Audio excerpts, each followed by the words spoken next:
তেতিয়া যুক্তাক্ষৰ যেতিয়া আমি পঢ়িম একেবাৰে সহজ নিয়ম সেই নিয়মটো কি আছিলে কোৱাচোন বাৰু কোনে ক'ব পাৰিবা কোৱা কেনেকৈ পঢ়িব লাগে বনাব লাগে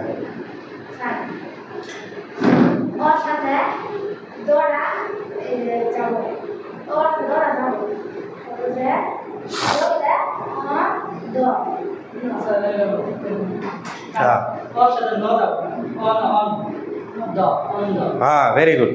শুনা যুক্তাক্ষৰ যেতিয়াই থাকিব তেতিয়া আমি কি কৰিম যেটো আখৰ যুক্তাক্ষৰ আছে সেই যুক্তাক্ষৰটো আমি ফাৰ্ষ্টত যেটো আছে বা ওপৰত যেটো আছে সেইটো আমি ভাগ কৰি লম ফাৰ্ষ্টত বা ওপৰত কি আছে ইয়াত ন আছে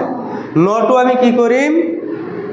এই ইয়াৰ আগত যেটো অ আছে এই ওৰ লগত আমি লগ লগাই দিম ভালকে মনোযোগ দিবা দেই এই অৰ লগত কি কৰিম নটো লগ লগাই দিম অৰ লগত ন লগ লগাই দিলে কি হ'ব অ ন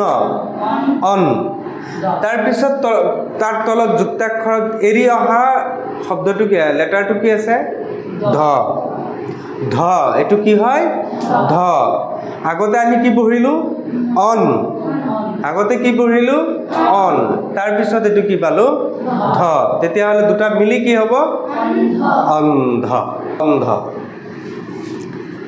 এগেইন আকৌ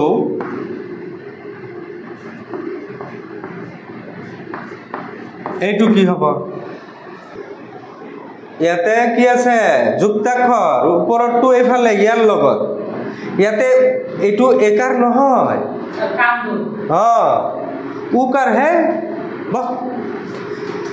এই ওপৰতটো হ'ব ইয়াৰ লগত নটো হ'ব ইয়াৰ লগত কত আকাৰে কা তাৰ লগত যাব ন কাৰণ যুক্তাক্ষৰ আছে ওপৰতটো ইয়াৰ লগত পঢ়িম আৰু তাৰ পিছত দটো উকাৰৰ লগত এটো লগ লগাই দিম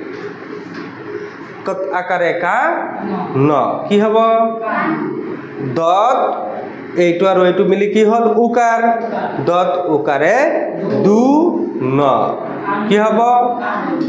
কান্দ অকল নিয়মটো মনত ৰাখিব লাগিব